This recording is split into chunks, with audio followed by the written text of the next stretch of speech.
Thrice the brinded cat hath mewed, thrice and once the hedge pig whined. Harpier cries, 'tis time, 'tis time.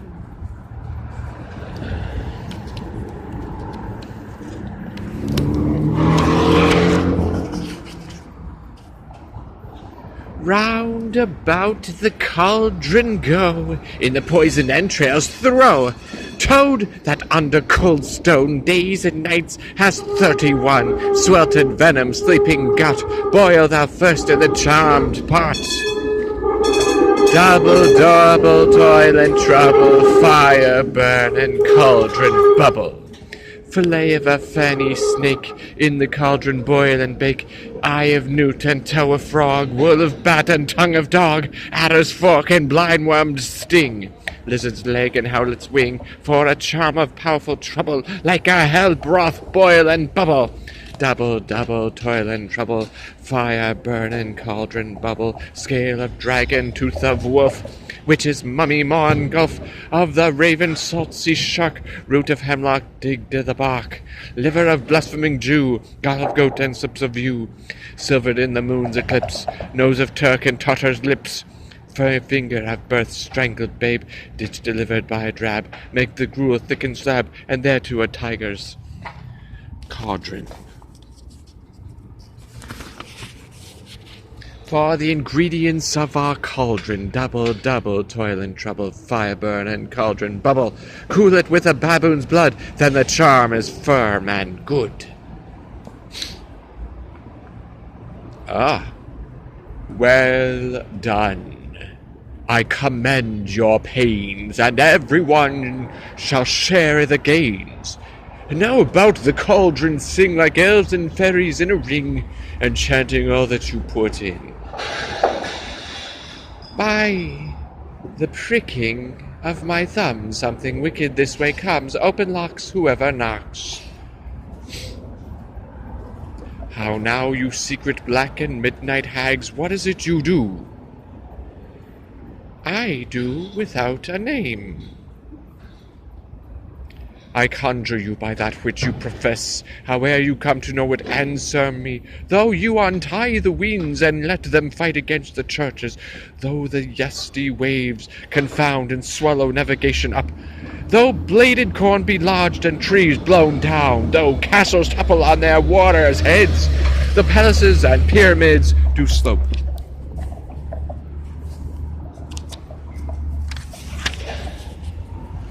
Their heads to their foundations, though the treasure of nature's germans tumble all together, even till destruction sicken, answer me to what I ask you. Speak, demand, will answer.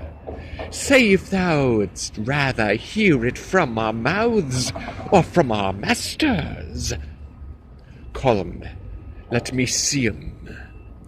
Pour in so's blood that hath eaten her 9 pharaoh, grease that's sweatin', from the murderer's gibbet throw into the flame. Come high or low thyself in office deftly show. Tell me, thou unknown power, he knows thy thoughts. Hear his speech, but say thou naught. Macbeth, Macbeth, Macbeth, beware, Macduff, beware the Thane of Fife. Dismiss me, enough. Whate'er thou art, for thy good caution thanks. Thou hast harped my fear aright, but one word more. He will not be commanded. Here's another more potent than the first. Macbeth, Macbeth, Macbeth, had I 3 ears, I'd hear thee. Be bloody, bold, and resolute, laugh to scorn the power of man, for none of woman born shall harm Macbeth. Then live, Macduff, what need I fear of thee? But yet I'll make assurance double sure, and take a bond of fate. Thou shalt not live, that I may tell pale-hearted fear it lies, and sleep in spite of thunder. What is this that rises like the issue of a king, and wears upon his baby brow the rounded top of sovereignty? Listen, but speak not to it. Be lion-mettled, proud, and take no care who chafes, who frets, and where conspirers are. Macbeth shall never vanquished be, until great Burnham wood to high Dunsinane hill shall come against him. That will never be. Who can impress the forest, bid the tree unfix his earthbound root? Sweet Bodmin's good, rebellious dead rise never to the wood of Burnham rise, and our high-placed Macbeth shall live the lease of nature, pay his breath to time and mortal custom, yet my heart throbs to know one thing. Tell me, if your art can tell so much, shall Banquo's issue ever reign in this kingdom?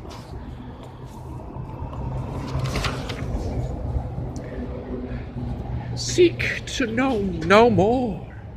I will be satisfied. Deny me this, and an eternal curse fall on you. Let me know why sinks that cauldron, and what noise is this?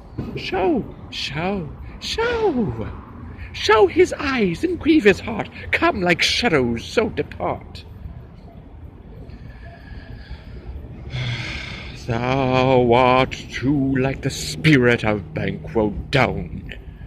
Thy crown doth sear mine eyeballs, and thy hair, thou other gold-bound brow, is like the first, a third is like the former filthy hags.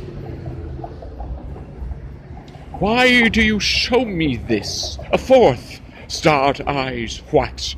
With a line stretch out to the crack of doom, another yet, a seventh, I'll see no more, and yet the eighth appears, who bears a glass which shows me many more, and some I see that twofold balls and treble scepters carry.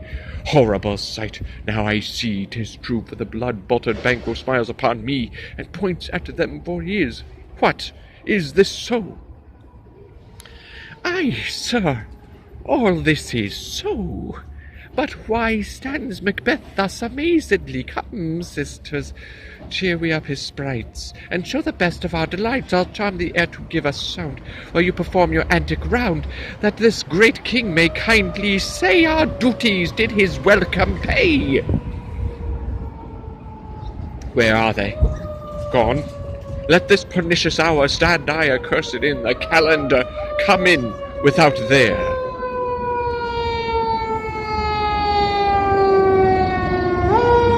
What's your grace's will? Saw you the weird sisters? No, my lord. Came they not by you? No, indeed, my lord.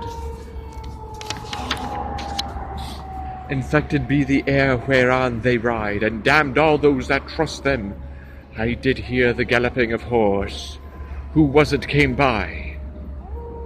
'Tis 2 or 3, my lord, that bring you word. Macduff is fled to England. Fled to England. Aye, my good lord. Time thou anticipatest my dread exploits. The flighty purpose never is o'ertook, unless the deed go with it. From this moment the very firstlings of my heart shall be the firstlings of my hand, and even now, to crown my thoughts with acts, be it thought and done, the castle of Macduff I will surprise. Seize upon Fife, give to the edge of the sword his wife, his babes, and all unfortunate souls that trace him in his line. No boasting like a fool, this deed I'll do before this purpose cool. But no more sights. Where all these gentlemen come, bring me where they are.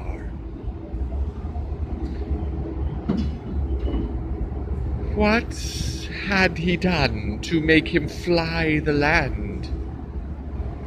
You must have patience, madam. He had none. His flight was madness. When our actions do not, our fears do make us traitors. You know not whether it was his wisdom or his fear. Wisdom. To leave his wife, to leave his babes, his mansion and his titles in a place from whence himself does fly. He loves us not. He wants the natural touch for the poor wren. The most diminutive of birds will fight her young ones in her nest against the owl. All is the fear, and nothing is the love. As little is the wisdom where the flight so runs against all reason. My dearest coz, I pray you school yourself. But for your husband, he is noble, wise, judicious, and best knows the fits of the season. I dare not speak much further. But cruel are the times when we are traitors, and do not know ourselves when we hold rumour from what we fear, yet know not what we fear, but float upon a wild and violent sea. Each way and move I take my leave of you. Shall not be long, but I'll be here again. Things at the worst will cease, or else climb upward to what they were before. My pretty cousin, blessing upon you. Fathered he is, and yet he's fatherless. I am so much a fool. Should I stay longer, it would be my disgrace and your discomfort. I take my leave at once. Sirrah, your father's dead, and what will you do now? How will you live? As birds do, mother. What? With worms and flies? With what I get, I mean, and so do they. Poor bird, thou'dst never fear the net, nor lime the pitfall, nor the gin. Why should I, mother? Poor birds, they are not set for. My father is not dead for all your saying.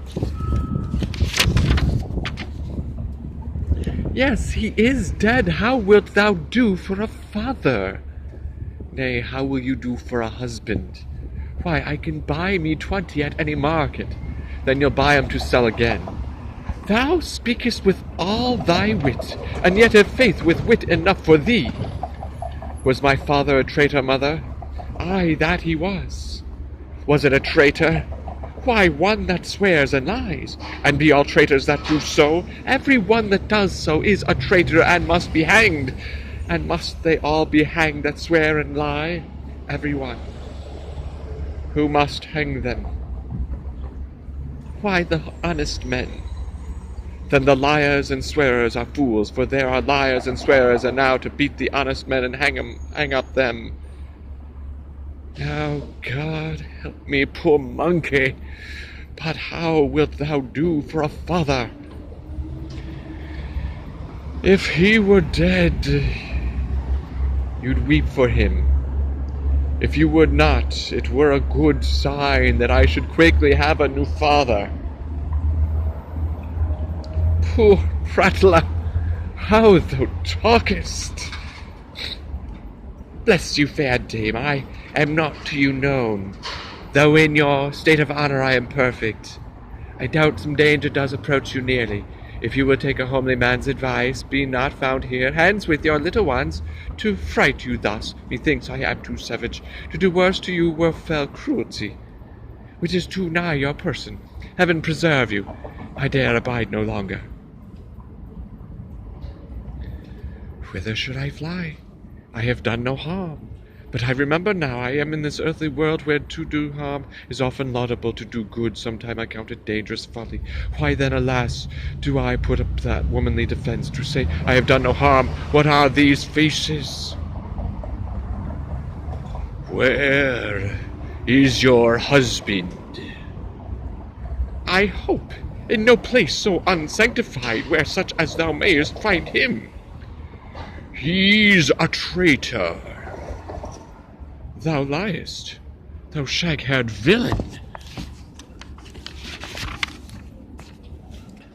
What, you egg?